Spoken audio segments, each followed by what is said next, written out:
hope you're all doing well.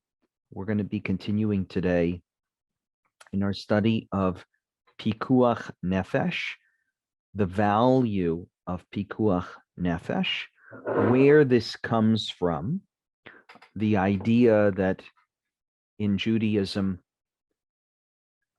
nothing takes more importance, nothing is more important than the saving of human life, so much so that when there is a clash of values, right, when we have on one hand a life that is at stake, and on the other hand a commandment that will be violated, we've seen that in almost all cases the commandment, observing the commandment, does not take priority. Life takes priority. But of course, in the Talmud and Tractate Sanhedrin, we were introduced to the three exceptions to that rule. If you remember the three exceptions, they are the prohibitions of sexual immorality, the prohibitions against idolatry, and the prohibition of murder. Those are the three exceptions to the rule where you submit your life. The Hebrew phrase is Yehareg ve'al ya'avor. Submit yourself, Yehareg, and do not trespass.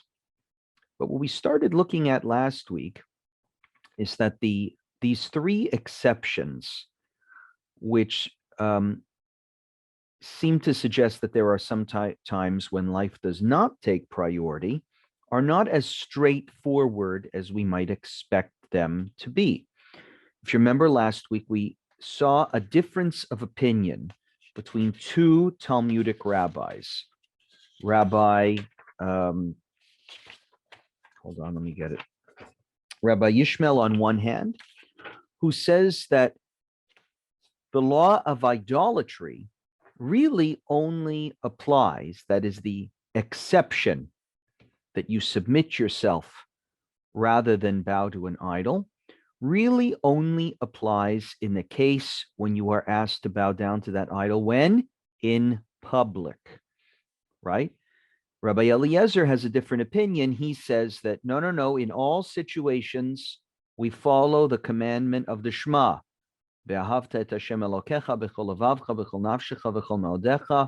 Shema says you love God with all of your being, and that means you submit yourself, even if you're alone, rather than bow down to an idol. But that is not the view of Rabbi Yishmael. Rabbi Yishmael adds another dimension to this discussion. So far, there's been two values that have been clashing up against each other: the value of life versus the value of observing the commandments. But Rabbi Yishmael introduces a third value into the discussion, and that is the effect that your decision will have on the community, on others. And this is called in Judaism Kiddush Hashem, sanctifying God's name. We sanctify God's name when we do something in a public setting for God, right? In God's favor. That is opposed to a Chilul Hashem, which is when something is done in a public setting that desecrates God's name. You steal something from somebody with a kippah on your head, that's a Chilul Hashem. But you give charity to somebody with a kippah on your head, or with a Magen David on your bracelet, on your necklace, that is a Kiddush Hashem. So Rabbi Yishmael introduces this element into the discussion and says, really, when it's done in private, the value of life takes priority. And that means you can bow down to that idol. But when it's in public, your decision will have an effect on the broader community, on the viewpoints of others. And then there's overwhelming evidence, let's say the overwhelming argument on one side, and you should submit your life. That is a better public statement to make for the community. So that was number one. That's what we looked at with regards to the argument there with regards to how idolatry works. Then we looked at the case of the laws of sexual immorality.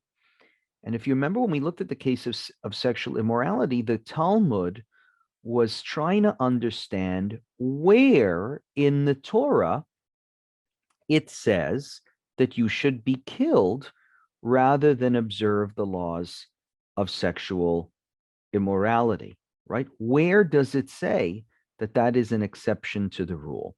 And if you remember, the Talmud finds this verse that connects the laws of a sexual immorality through the story of a woman who is raped to the prohibition against murder. So let's just take a look at that.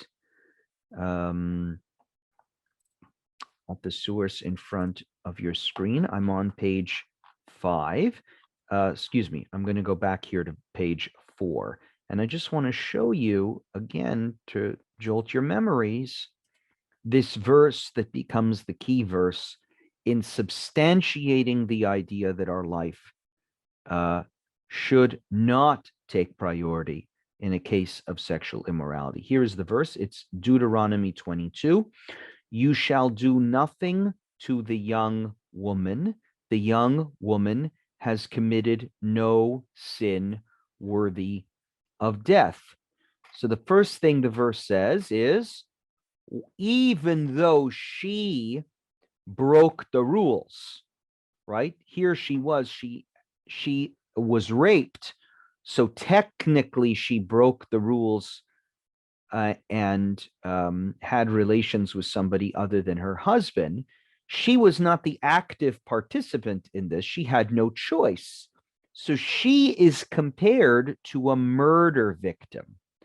For as when a man rises against his neighbor and slays him, so too with this matter. So this verse draws the connection between the story of rape and the story of murder. And this is how we ended off last week's class, by saying that the rabbis actually had quite a sophisticated sense of the damage that is caused to a person by rape, by sexual abuse, insofar as they connected it with murder. It's the same thing as murder.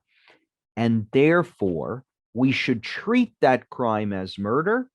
And since it is forbidden to murder somebody, even if you're told that you're going to get killed if you don't, so too is it forbidden to have relations with a betrothed woman, even if you are told that you will be killed if you don't. But what the Talmud does here is they leave out this next part that we're going to look at today, which is, all right, so since the raped woman is compared to a murder victim, and we evaluate the crime at the same level, presupposing the idea that you should not kill somebody else, even if you're told that if you don't, you will be killed. That presupposed idea, where is that found? Where does the Torah say that I should submit my own life rather than kill another person, right? The whole argument about the rape victim it hinges first on the idea that to murder somebody is a crime not worthy, is a crime worthy of submitting your life rather than violate it. Morley, you have your hand up?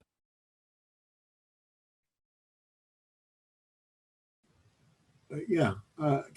This is a somewhat more cynical view of this situation. But this woman who has been raped, she is betrothed. She is not yet married. This incident of rape effectively ruins her life. She is her bride price. It's likely she will not be married. Her bride price is diminished to 0. And thus she is murdered. her life is worthless. Yeah. In the chattel orient. Well, exactly. I don't think it's a cynical view at all, Morley. I think that's a very realistic view. That there is an equivalence here to murder. And that's why if you are told to rape somebody, you die rather than rape them. Yeah, so the times are, rather than being protective of her per se, it's perhaps more protective of the system. Okay, that's cynical. There's your cynical view. There's my cynical view. Yes, you think it's being protective of a system. Okay, maybe. Her father who loses. Maybe. Okay. You're less generous than I am in describing. But once I have you unmuted, Morley, I'm going to ask you to read this next paragraph. Because remember, none of this makes sense unless we can first establish that somewhere in the Torah it says that I have permission to be killed rather than kill. Okay, so this is where the Gemara asks. Right? The Gemara asks. Let's read this slowly. I'm going to interrupt you. Everybody follow along. Page 5. From where do we derive this halacha with regard to a murderer himself? That one must allow himself to be killed rather than commit murder. So finally, the question comes along, right? So we understand that the prohibition against rape hinges on the prohibition against murder, even when you will be killed if you don't follow it. So where does it say in the Torah that I should be killed? I thought the Torah says pretty explicitly. Remember, we learned the key phrase. Where is it? You shall keep my statutes and my judgments, which a person shall do, and he shall live by them. V'chai bahem.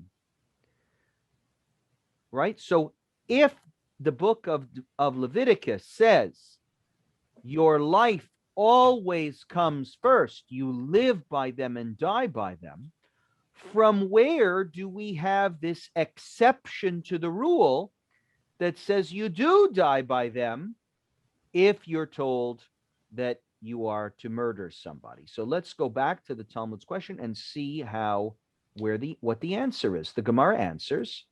It is based on logical reasoning. So interesting. Let me stop you there. There's no verse. Yeah. Right? In the previous two examples, when it came to idolatry and when it came to the laws of sexual immorality, the rabbis are able to point to a specific verse in the Torah and say, here, look at this verse. This verse contradicts v'chai bahem. This verse contradicts live by them. Right? It shows that, for example, a case of rape is equivalent to a case of murder. Here, the Gemara does not have a verse. It just says it's logical. So what is the logical reasoning here? That one life is not preferable to another. Aha. And therefore, there is no need for a verse to teach this halacha. We don't even need a verse because the logic of it. Now, logic is not the word I would use because it's not necessarily clear logically that I should be killed rather than somebody else. What if what if I'm famous and important and the person who's going to be killed is not famous and isn't important, right? So I wouldn't say it's logic. I would use a more powerful word. Not that one life is not preferable to another on logic, but one life is not preferable to another morally. That is the Torah's moral principle is it doesn't matter if you're old, if you're young, if you're famous, if you're sick, if you consider yourself to be important or not important. We have a moral principle in Judaism, and we don't even need a verse in order to teach it. It is a moral principle that one life is not more important than another life. And if that is the moral principle, then it is obvious that you die rather than kill somebody else. Why is it logical? Because better you die innocent, right, than you die guilty. If you kill that other person, you will die guilty of murder. If you're killed because you refuse to murder that person, you die, but you die innocent. That is the logical deducement here. And this is, I would say, this is emphasized in the story that you're going to continue with, Morley. Go ahead. The Gemara relates an incident to demonstrate this, as when a certain person came before Rabbi and said to him, "The Lord of my place, a local official, said to me, 'Go kill so-and-so. And if not, I will kill you. What should I do?'" So there's a real story here involving Rabbi, and the story happened where a local official, it's a nice way of saying some Nazi, an enemy of the Jews, who obviously had no sense of the value of life, says, "Go kill this man or you're going to die." What did Rabbi say to him? "It is preferable that he should kill you and you should not kill him." There you go. So Rabbi's wisdom is, better let this evil man kill you rather than you kill. "Who is to say that your blood is redder than his?" Very good. "But your life is worth more than the one he wants you to kill. Perhaps that man's blood is redder." This logical reasoning is the basis for the halakha that one may not save his own life by killing another. So this is a very interesting paragraph, and I want us to highlight, I think, the key idea here, which is no verse exists in the Torah to say that you should not murder and rather submit yourself to be killed. Rather, the moral reality of life dictated this law. That to me is a fascinating idea, because always we try and connect Jewish law and practice to sources, right? We need some evidence. Show me where God says it's okay. But the rabbis here have no verse. All they're able to do is to say, look, we have this story, and Rabbi had this brilliant idea in his story that a person's blood, no one's blood is redder than another person's blood. And we like that idea. We think that's a good idea. We think that's a good principle. And so we're going to affirm that idea, even though the Torah does not say that explicitly. Right? So sometimes Pikuah Nefesh, whether you take steps to protect your life or whether you put your life in danger, sometimes that decision can be influenced, and certainly was in this case, by the morality of the time, by the ideas that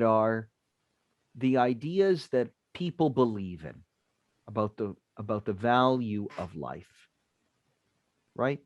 This is an idea that a person should die innocent rather than die guilty, and so he or she should submit himself or herself. Marlene has a very good question, Rabbi. Can you read it for me? I'm whoops, I muted you, Morley. Go ahead. Can you unmute? Marlene's question is, how does this verse apply? Yes, so yeah, Judenrat and the Kapos, right, camp right. during the Holocaust. I let you make up your own minds about that question. It's an excellent question. Right. Okay. Okay, thank you, Morley.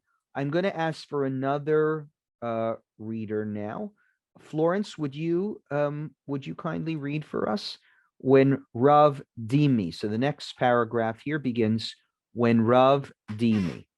When Rav Dimi came from Eretz Yisrael to Babylonia, he said that Rabbi Yonan said, "The sages taught that one is permitted to transgress prohibitions in the face of mortal danger only when it is not a time of religious persecution.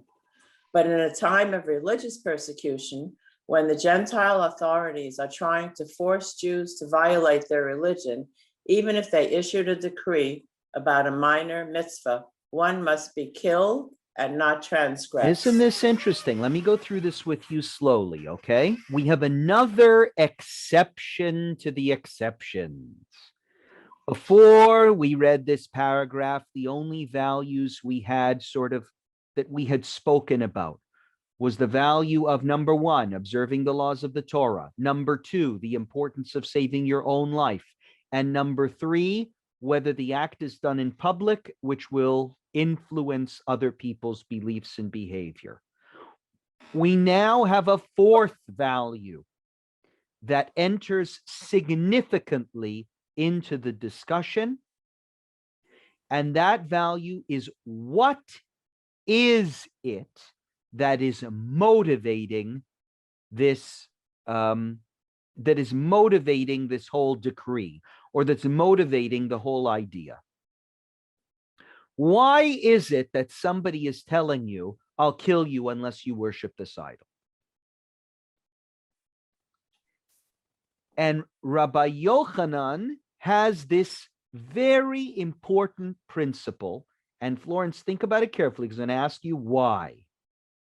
Right? A very important principle that says, when it's a time of religious persecution, everything we've learned falls on the wayside. If it's religious persecution that is motivating the decree, you always submit your life, even if it is a minor mitzvah. Let me repeat that. If the decree is motivated by hate, by religious persecution, then you are always, even for a minor mitzvah, told to submit your life. Right? I again want to call your attention, though, transgress prohibitions. Rabbi Yochanan says transgress prohibitions. That is very different than, remember the first source with the pregnant woman. There is no halakha that stands in the way of saving a life.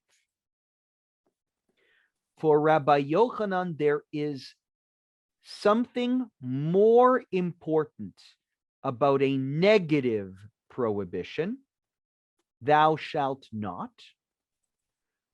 He does not mention here a positive mitzvah. So what is an example of a positive mitzvah? The government saying no circumcision. You shall not circumcise your child.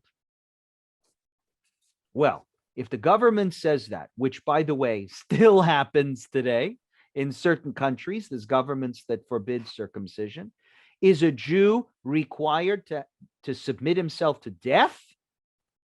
Right? Let's say the government says, if you circumcise your baby, you will be killed.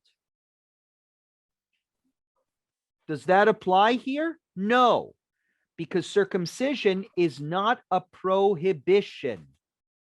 It's a halacha, it's a law, it's a positive law. A prohibition is, as we just learned, don't steal, don't murder. So if the government, which is a government motivated by religious persecution, says to Jews, you all have to steal from each other or else you're going to die. I don't know why they would say that, but just as an example, you all have to steal from each other unless you're going to, or you're going to die. What do we do in this case? Before we learned this source, the answer would be easy to you, right? You would all say to me, well, it's not one of the three. It's not religious. It's not sexual immorality. It's not murder. It's not idolatry. It's just stealing. Well, that's not one of the three. So I guess, we'll steal from each other, and that's fine. But now we have another source, another value that comes into this discussion, and that is, why is the government issuing that decree? Why is the government saying, steal from each other or we're going to kill you? If the reason the government is saying that is to persecute Jews, then what does Rabbi Yochanan say you do? You submit to death, even for a minor mitzvah. Now, Florence, I want you to read one more paragraph, and I'm going to ask everybody this question, including you, Florence. I'm going to ask the question, why? Why is it that everything we learned about Chai Bahem, your life comes first, does not apply when there is religious persecution? Why do you think religious persecution is a factor in this discussion? Go ahead, Florence, one more paragraph. When Rabbi came from Eretz Israel to Babylonia, he said that Rabbi Yohanan said, even when it is not a time of persecution, the sages said that one is permitted to transgress a prohibition in the face of mortal danger only when he was ordered to do so in private. But if he was ordered to commit a transgression in public, even if they threaten him with death, if he does not transgress a minor mitzvah, he must be killed and not transgress. So another principle here. Look at how this value of Pikuah Nefesh is starting to be chipped away at, isn't it? We're starting to chip away at the value. First of all, we're saying if it's a time of religious persecution, Pikuach Nefesh doesn't apply. Even for a minor commandment, you submit yourself to be killed. Excuse me, a minor prohibition. It's important to make that distinction. Right? Here again, we find the word prohibition. But what is Rabbi Yochanan's concern here? It's not whether this is a time of religious persecution or not. It's the private-public aspect of this.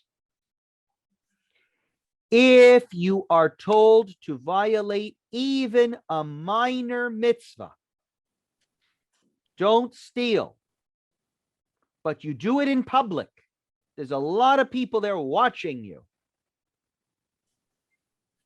Does your life come first? No, it does not. You must be killed and not transgress. People are watching. So Florence, let me ask you first. Let's deal with the second one, because the second one is a bit easier. Why is Pikuach Nefesh chipped away at in a public setting? Why do you think in a public setting none of these rules apply? If you had to guess. Participation of religion. Of the religion? Okay. Tell me, sorry, say that again. Because of the religion, you know. What does that mean, because of the religion? Well, you must observe, you know, that's the most important thing. But why does it matter whether you're in private or in public? Why? If you're in public, everybody sees you. There you go. And what's going to happen if everybody sees you? They'll emulate, they'll do the same. That's right. And I would say it would be a Chilul Hashem. Right? Because people are watching you.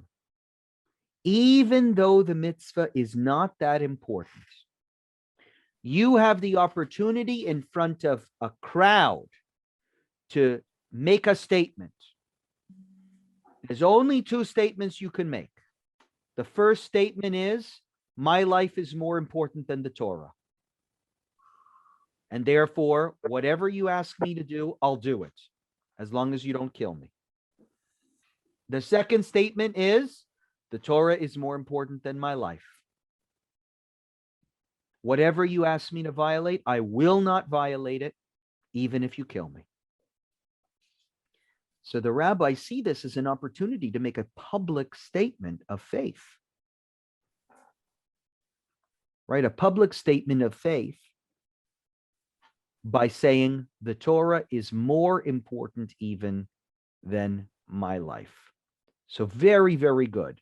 That is the first thing that we learn. Now, Isaac, are you there, Isaac? Isaac, I need you to unmute, and I'm going to ask you this. I'm going to ask you the question about the first paragraph.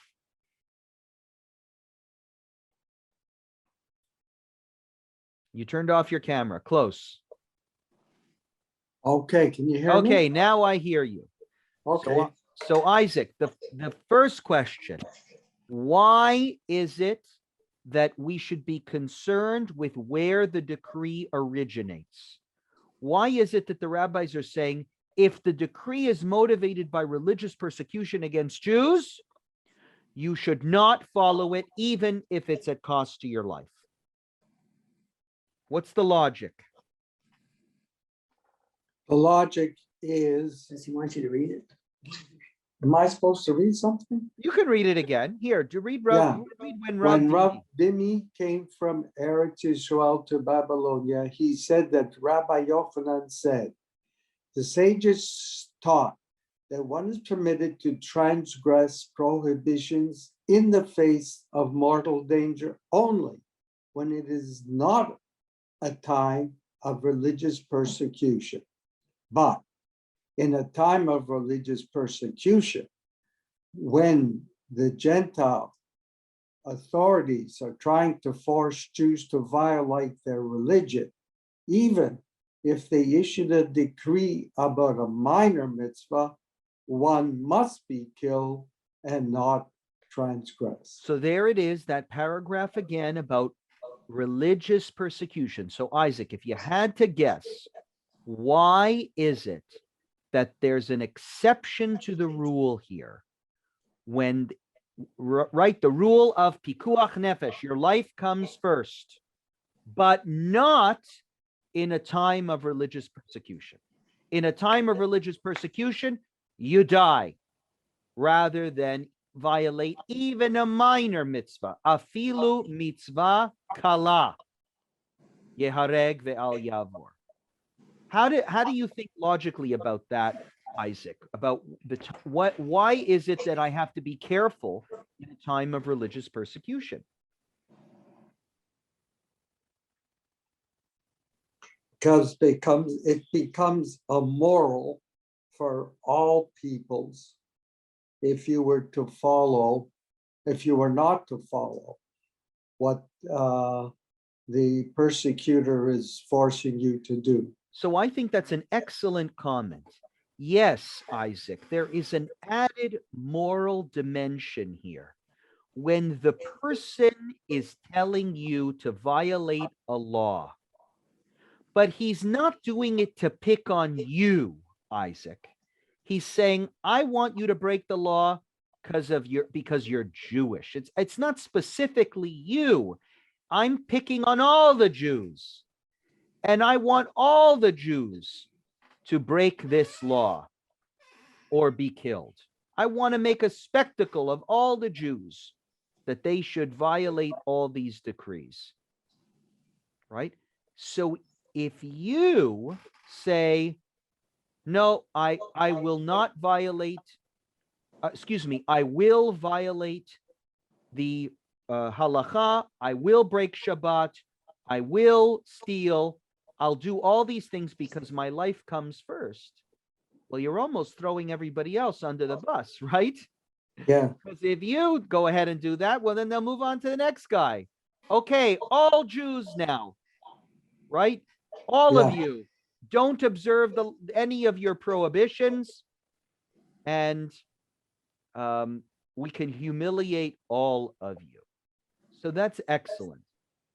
I think another reason that I was thinking of for why there's extra sensitivity here to it being a time of religious persecution is perhaps because if you tell somebody, and it's motivated by hate, to break, if you tell a Jew, here, I want you to violate Shabbat, I want you to violate Yom Kippur.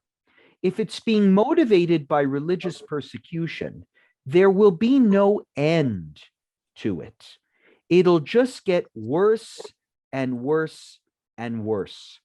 That was another idea I had.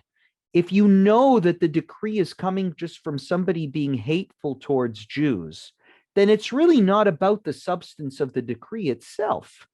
It's about punishing the Jewish people because they're Jews. And if you punish them with one way, if you punish them one way, you can punish them in every way possible. Gloria, could you read here for emphasis here, this next part? You have a sense of how serious the rabbis are about these exceptions to the rule. I need you to unmute, Gloria.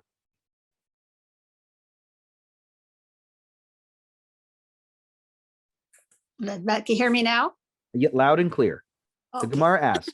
Gemara asks, what is a minor mitzvah for this purpose? Rava Bar Yitzchak says that Rav says. So what is a minor mitzvah? In other words, we said you should violate a minor mitzvah. Excuse me. You should be killed rather than violate a minor mitzvah. So what minor mitzvah are we talking about here? Which is the minor mitzvah that you're going to break? Or that you're not going to break? Okay, shall I go on? Yep. Even to change the strap of a sandal. There was a Jewish custom with regard to sandal straps. If the Gentile authorities were to decree that Jews must change their practice and wear sandal straps like those worn by the Gentiles, one would be obligated to give up his life rather than veer from the accepted custom. What do you make of this, Gloria, this paragraph? It's very sneaky, okay? They're going to be chipping away at what they think is, no big deal. And gradually that then was the next thing. But what do you make of this sandal straps? It's a way of dictating something, I think. I don't know. Think carefully. Well, I look at this paragraph and I say, this is the most unimportant of all unimportant mitzvahs in the all the prohibitions of the Torah. If I had to pick one that was sort of the most unimportant, I don't want to use the word ridiculous, silly, like totally fringe mitzvah, I would say some custom about Jewish sandal straps. It's even referred to here as a custom, not as a law, not as a mitzvah.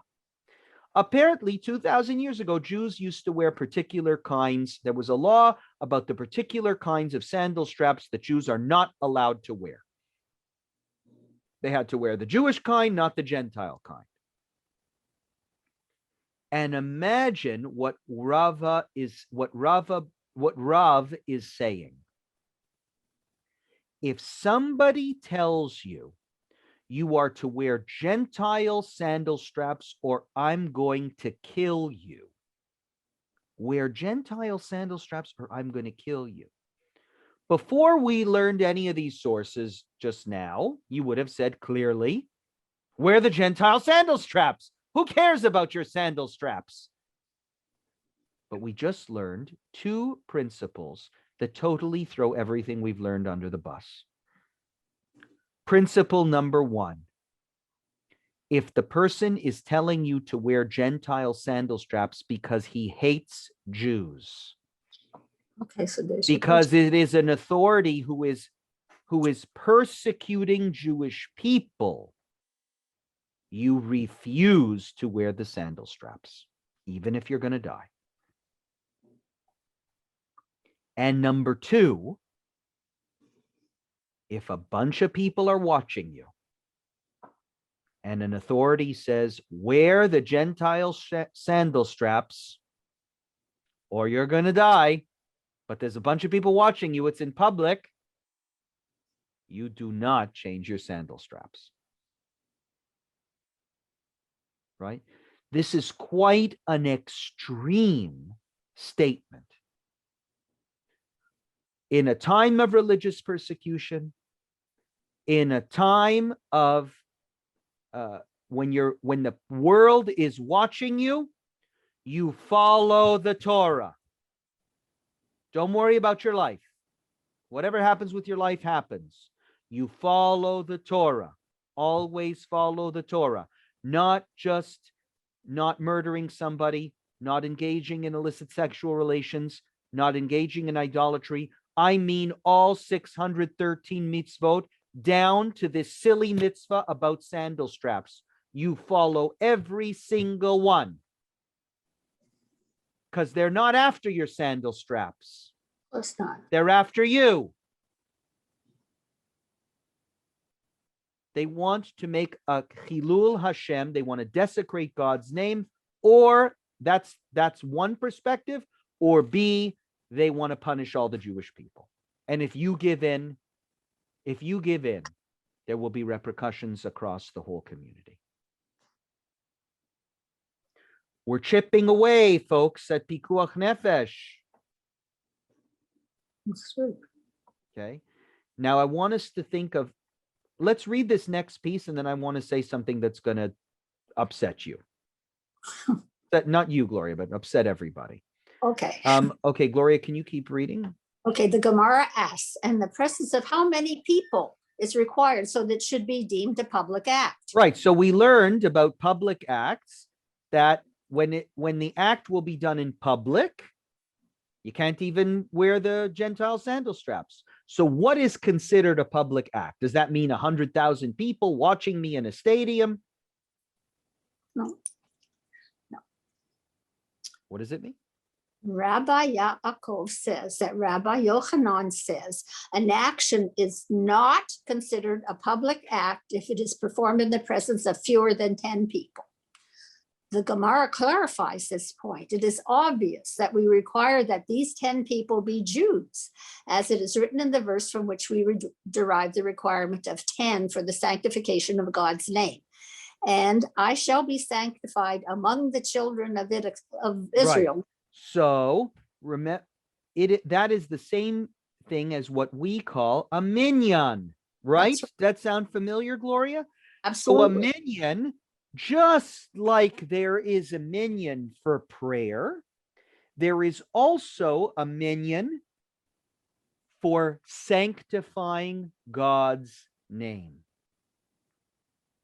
If 10 people are gathered and some Nazi tells me, change your sandal straps or I'm going to kill you, I can say no.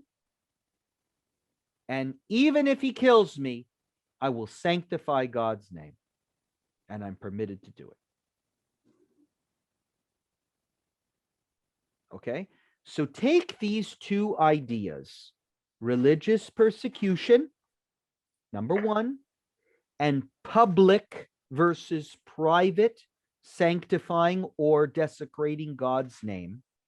And let's bring it into the modern context. Let me now disturb you all. Why are we studying these sources? We're studying these sources because I think they have a lot to teach us, to help us struggle with in the time that we just went through, and maybe we're still going through to a lesser extent, when we really do have to be concerned for people's well-being. Right? We shut down synagogues. We made a lot of decisions that were motivated by Pikuah Nefesh. And here we are, especially in liberal synagogues, very proud of our decision. We're very proud of our decision. We shut down our synagogue. Why? Because the Torah says, V'chai bahem, that the mitzvot are to be lived by, not to die by. Bringing people together in a synagogue puts everyone's life at stake. We're very proud of what we're doing. But let me ask you a difficult question. Was there an element of religious persecution in the laws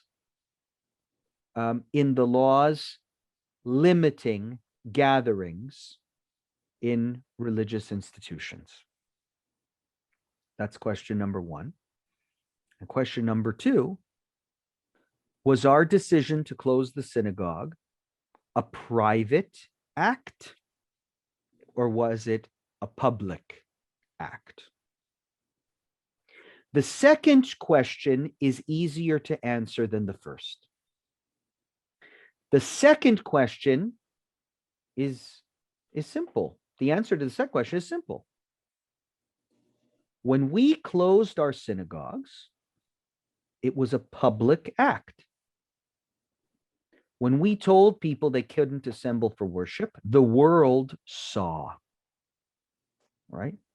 So somebody who's studying these sources would throw this text at me and say, Rabbi Grover, all the synagogues that shut down made a public desecration of God's name. And you say, come on, but people can worship in private. Yeah, but the Talmud says, even if to change the straps of my sandal, I should stick up for the Torah. So that is the first challenge that I want to articulate to make you uncomfortable. Or I think that was the second one. The first challenge is this idea or this question of whether these laws are motivated by religious persecution.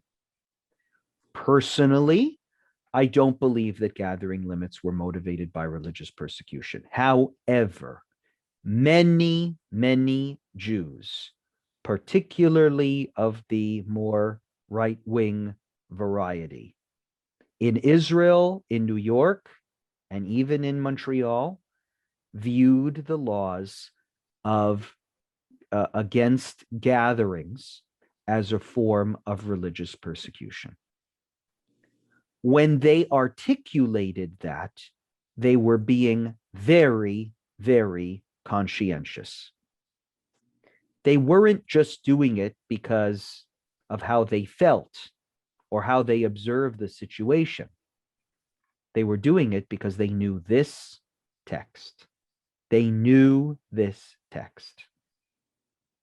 And they knew that when it comes to Jews doing mitzvot,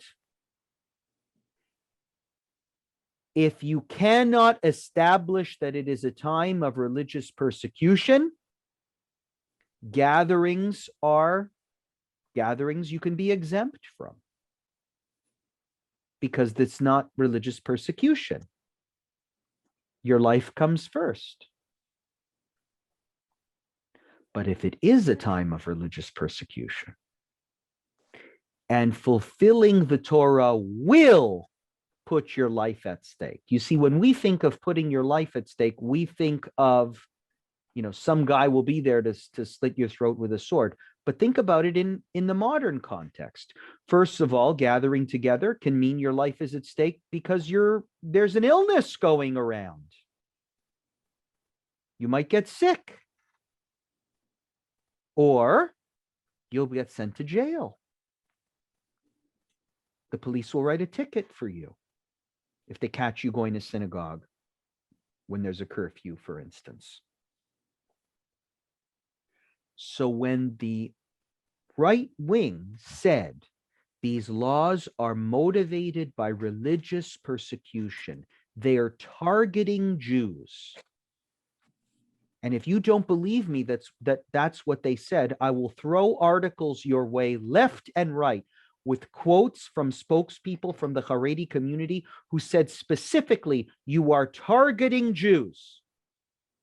They weren't just doing it to create a public outcry. They were doing it because of this text. They were doing it to teach their people, Hashem is testing us. Hashem is testing us.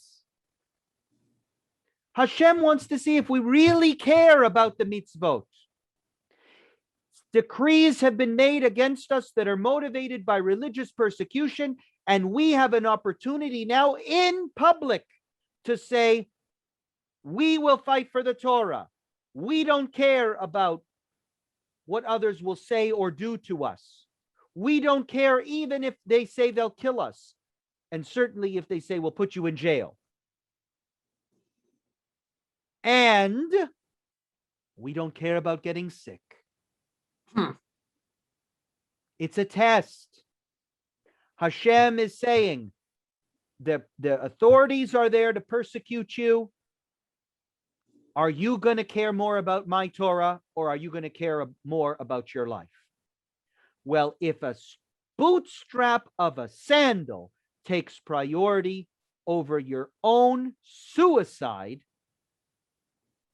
then certainly gathering together for Shabbat, having your worship, having weddings, having normal life as much as possible is more important than getting tickets or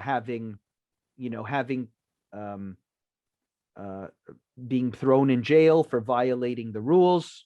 Hashem is testing you. And by us following through, we not only can pass the test, but we can make a Kiddush Hashem, because the world is watching. We have a minion of people all over social media who are going to watch us and how careful we're being in continuing Jewish life as much as possible and ignoring any threats to our physical safety. And people will say, wow, the Jews love their God. Obviously, folks, I'm not saying this to defend that point of view. I'm saying we're learning these sources for a reason. This is giving us a whole bunch of background information for why languages and opinions have been formulated over the past few months the way they have. The kinds of things that the leaders of the Jewish community that are operating from the perspective of, we want to be true to rabbinic sources. We want to be true to Judaism's teachings. So what do I have to be conscious of? Well, I have to think, is what I'm going to be doing public or private? Well, it's public. Oh my God. So if people see that I'm canceling services, God's name might be desecrated in public. Because we will all make a statement saying our lives are more important than God. Right? And on top of that, we have to, we can think about whether these laws were motivated by religious persecution or not. Now, listen, this is just commentary. It's not directly related to what we're learning. But I think a case could be made that some of the quarantine rules, the laws, that we've seen from governments in Canada and in Israel, absolutely targeted religious Jews. In Israel, for sure. But even in Montreal, where the Hasidic community felt very targeted by the rules. Actually, I think here in Toronto, some of you would know more than me, but there was a day school here where they had to change. The day school was saying, well, you said there was an exemption for religious services, so we're going to have religious services in our school.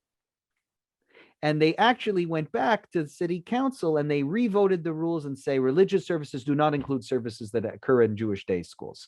And one of the yeshivas had to shut down.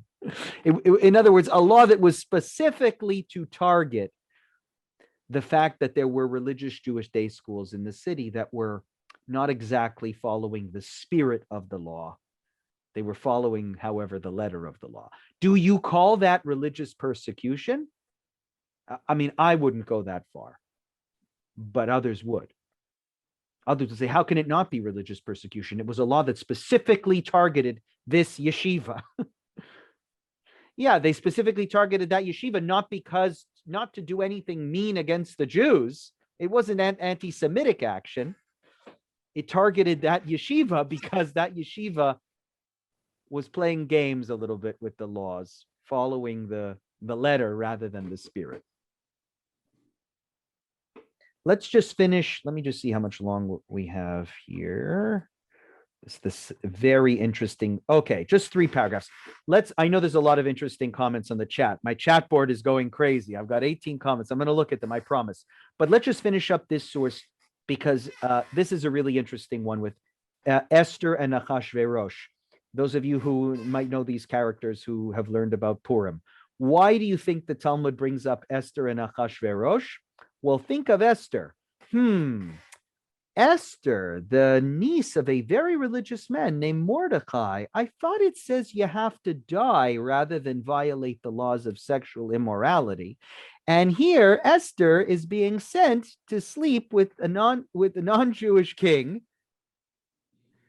And where's the exception here, right? I thought she's supposed to kill herself. And it's public. It's so public that we're reading the story of her life every single year. I mean, what could be a bigger Chilul Hashem than that? Every year we're reading about how Esther didn't follow the rules. This is the hidden question of Purim, right? That smart kids asked. If we're not allowed to intermarry, how is it that Esther ended up being sent by her religious uncle to marry the king? Now, the common answer is, listen, in a time of urgency, the laws can be flexible. Okay, let me ask just these final few paragraphs. Brenda, would you be able to read for us? The Gemara raises a difficulty. Okay. Can you hear me? Yep, loud and clear. Okay. The Gemara raises a difficulty, but wasn't the incident involving Esther, i.e. her cohabitation with Achashverosh, a public sin? Why then did Esther not surrender her life rather than engage in intercourse? Everyone understands the question? Yeah, the rabbis of Talmud aren't as stupid as you think they are. They really know. They knew the Megillah.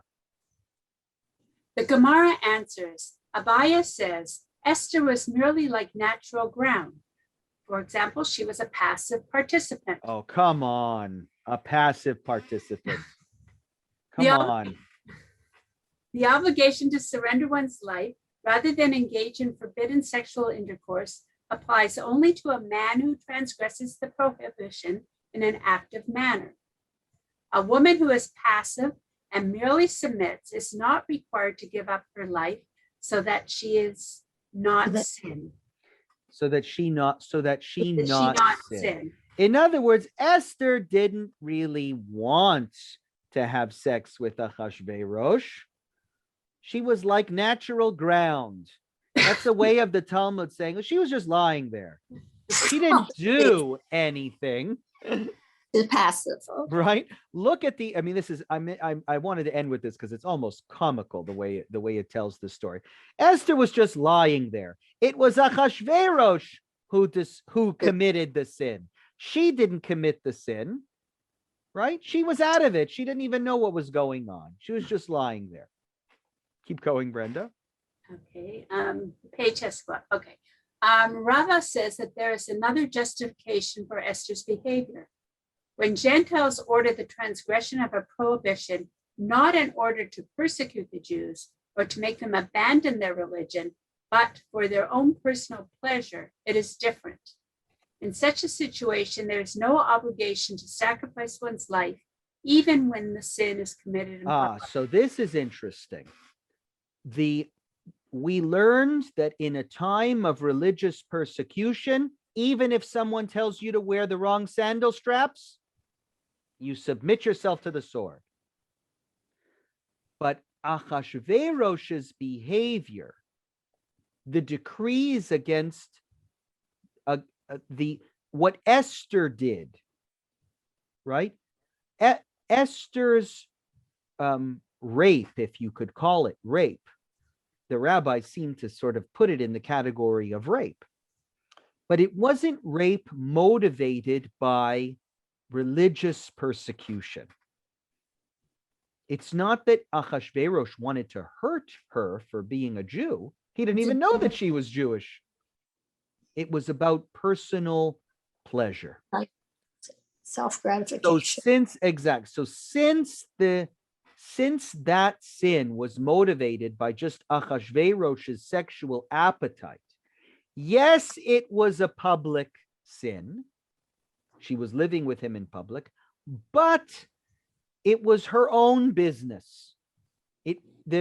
She was not raped or taken advantage of because she was a Jew. She was just in that position because Achashverosh wanted a wife. Another wife. Yes.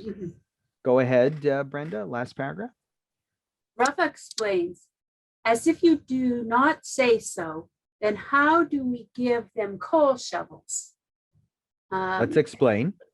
Okay. It's going to explain now.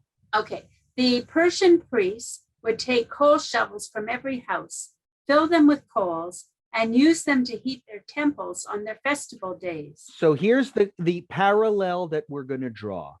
So there was a story in Persia where they would take coal shovels from every house and fill them on their festival days. I guess they had a lot of sacrifices in Persia, so they needed a lot of shovels, and they would take the shovels from every house in order to, have this worship service for their Persian idols.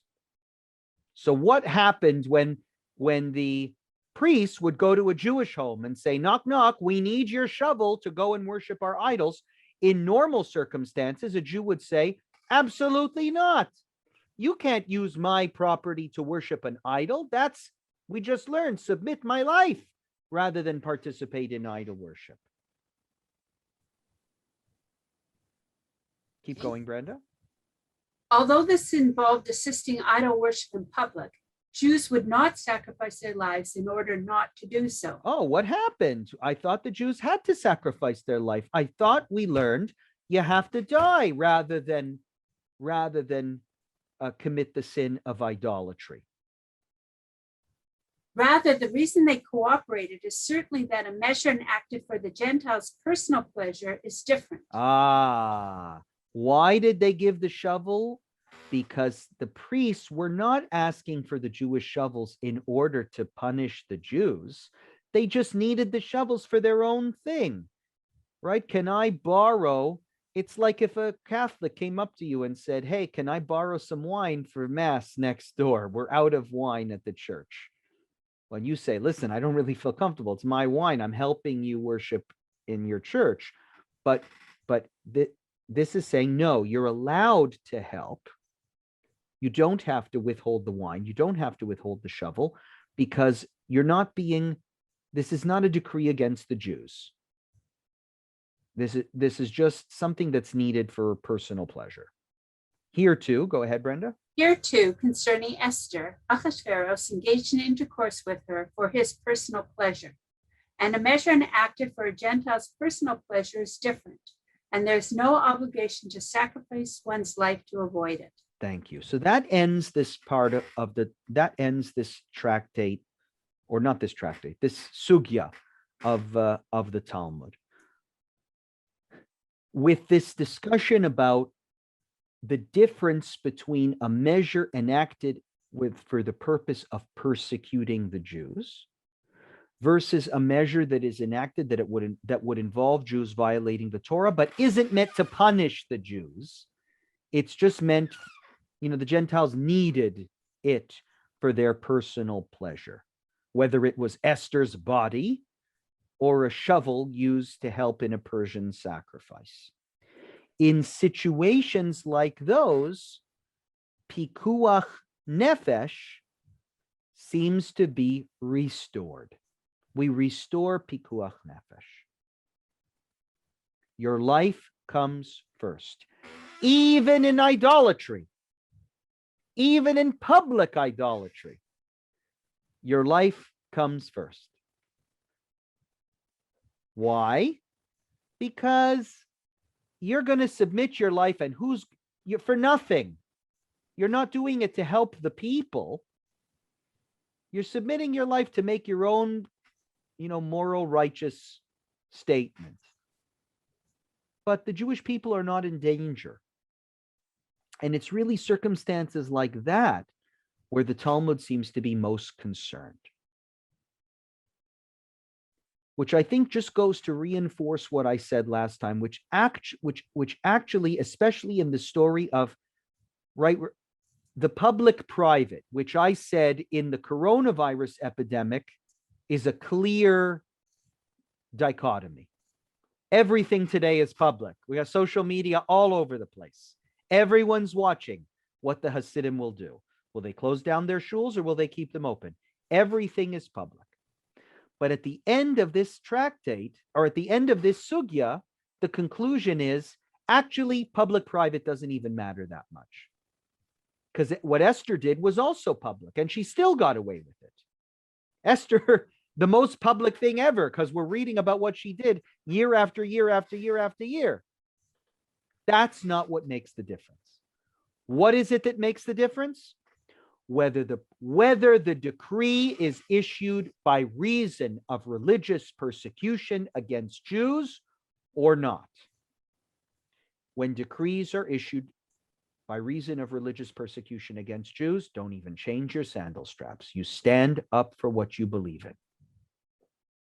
But if it's just for personal pleasure or some other reason, like what I would say is in the current situation, maybe the decrees are about public health, not about religious persecution, right? Then you are allowed to violate prohibitions in the Torah, even when your life is at stake, or especially when your life is at stake. Okay, so we have a few minutes for conversation. Let me take a look at some of these comments here. Achashverosh did not even know of Haman's plans to kill the Jews. Right. So Marlene is saying Achashverosh, clearly that story is not an example of religious persecution, because it all happened, all the religious persecution in the Purim story happened behind Achashverosh's back. Rose says she was a child and she submitted to her uncle's orders. That's right. So you see the first point of view that's entertained here is that she's like the ground, which means she doesn't have a mind of her own. I actually think the metaphor of the ground is more of a sexual connotation, right? There's a debate here about what that actually means. She's the ground. I think the ground doesn't mean she's immature. I think the ground means, or she listened to her uncle. I think the ground means she lay there like the ground. She didn't do anything. So she can't be held responsible because she just lay there. Achashverosh was the one who sinned. So she didn't violate any law. Achashverosh did. So she didn't have to commit. She didn't have to submit to death. Right? Art says, if those Jews felt that showing their services and weddings and social media was proof they love Judaism more than life, they could have just done services and social media. When all religious institutions were shut down, why did some Orthodox Jews think they were above everyone else? Perhaps they should join the real world. Okay, I'll let everyone take up Art's submission with him directly, but I understand what's being discussed here, right? I think if you ask religious Jews, they say, if we change what we've been doing, if we change the norms of our communal life, then we're giving in to orders that are motivated by religious persecution. And the Gemara says you can't do that. Right? I know some of you are saying, but it's not religious persecution. Yeah, you know what? It's not always clear. It's not always clear.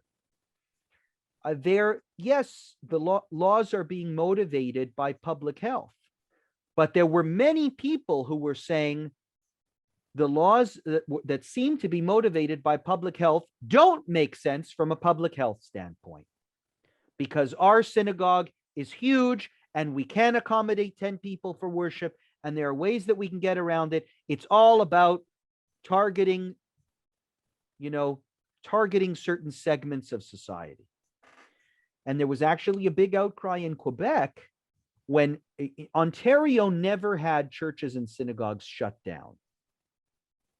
Throughout the pandemic, I think the worst it got was we were allowed to have 5 people gathered together, but never was there an order that they have to shut down. In Quebec, there was an order at some point that churches and synagogues had to close. At the same time, certain theaters were allowed to open at capacity. So there was this very famous picture that it was going around Facebook for a while that was cracking everybody up, where one of the Hasidic synagogues put a sign on the door saying, "Welcome to Beit Knesset Cinema Theater of Yankel Avram." They changed to a theater. But I'm explaining this to you to show you what is it that motivated them changing that sign. It's that they felt that certain laws were unfairly directed at churches and synagogues. And if they could establish that, they could then make the case that these laws were being imposed by reasons of religious persecution. And in a situation of religious persecution, all the laws of the Torah must be observed, even at penalty of jail, even at penalty of tickets, even of penalty of death. It's black and white in the Talmud. Even the sandal straps. Okay, let me unmute a little bit and maybe take a couple of comments. If I can figure out how to unmute, give me a second. Okay, there we go. Okay, we have time for a couple of comments. Rose, you've been anxious. I've been seeing your face going crazy. I'm not going crazy here. So okay. I'm going to say one thing. In terms of the Haredi and in terms of, it's not a matter of what they violated. It's just a matter of science. And science says that if you're in close proximity, you can spread the virus and you can kill your family. So you will actually commit murder. And the Orthodox Rabbonim said to those people, obey the rules. This is how it has to be. It's like with the vaccine. And it's like they are in their But I just want to play devil's advocate for a second, Rose. To play devil's advocate, they would say, well, why is it that you could go to a marijuana store? Why were those open? Why were the alcohol stores open and the synagogues closed? I'm just playing devil's advocate with you to say, every government had to make a list of, these are the important things that we have to keep open, and these are the things that are not so important that we can close. I agree about the cannabis, but it's not even related to that. It's a fact of absolute yourself. As a Jew, we have to not endanger someone else's life and cause murder, because then you're a murderer. It's that simple. I get it. I just wanted you to understand. I wanted you to understand how they formulated some of these laws and how they did it so purposefully. They were targeting, they used the exact words, religious persecution, just to relate to a sugya that we learned today. I understand. Right? Okay. Roz. So is there a passage somewhere in the Gemara or elsewhere that says you needn't congregate to sanctify God's name if there's a plague going on and so people can die? So hold on.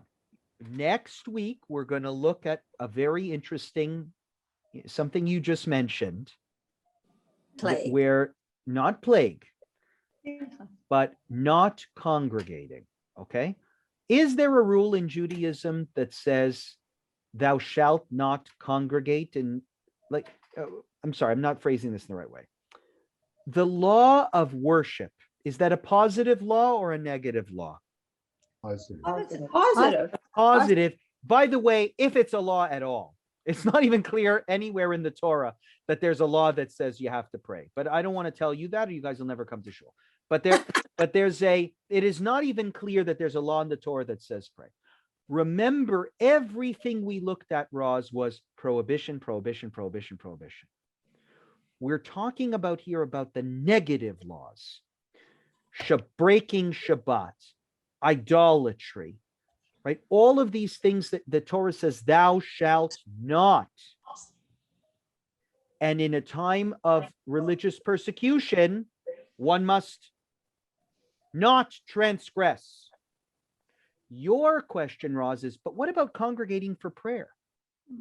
So next week, we're going to look at, does the Talmud have anything to say about the positive mitzvot? Since those were actually the mitzvot that were the most controversial during this pandemic. It wasn't that anyone was telling you to violate any rules of Judaism. It was that we were telling you can't do many of the things that you liked to do, that are positive commandments, like gathering together in worship, like circumcision, right? Can I ask one more thing about the Yep. sandals? Yep. So I think the sandal example is much more insidious than it looks, because by strapping your sandals a certain way, you're obliterating your Judaism. You're saying I'm not Jewish. So it's more, and I just bought a new pair of sandals. Interesting. Okay. It's much more, it's much more insidious. It's Interesting. It's extra, it's public, because you're walking around with sandals that everybody says, look at that. It's a Jew denying his religion. And that's a real desecration of God's name. That's excellent. I didn't think of that comment. That was very good. Probably Orly. Well, let's take a look at Bill 21 in Quebec. Tell me about that, right? You cannot wear religious symbols. Right.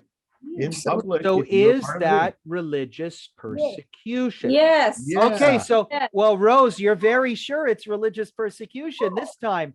But if you ask the people of Quebec, they say, no, it's not religious persecution. It's we're standing up for the secular identity of the state.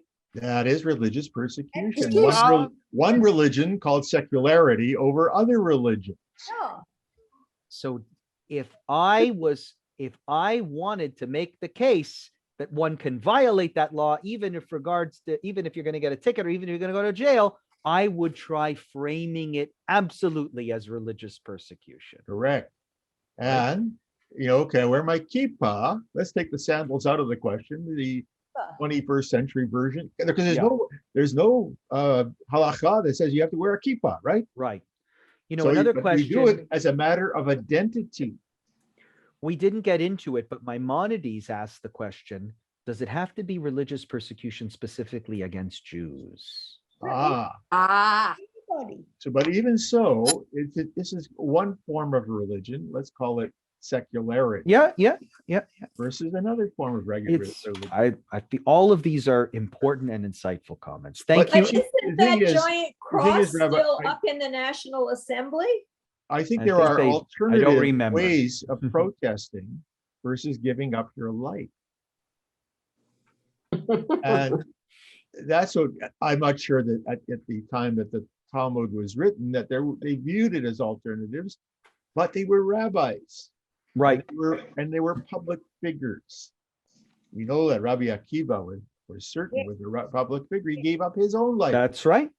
Exactly. And there's another way. So it's another way of expressing the thing without having to say, and it tells. But remember, we celebrate Rabbi Akiva giving up his own life. So that's why. Yes, because it tells the Jewish masses that there are. Yes, exactly. That, exactly. This is you don't give up your life. There are other ways of doing this. I'm giving up my life, but you don't have to give up yours necessarily. Yeah. And I think you encounter that a little bit morely in the Corona epidemic, because you run into some people who say, come on, I had it. It's not giving up your life. I just got sick. And there's other people who say, hello, my cousin, my brother died because of this. How can you? So it's the discussion about whether your life is really at stake or not is also something that we have to consider. I think we have to give the public authorities the benefit of the doubt that their hearts were in the right place if their minds weren't necessarily there.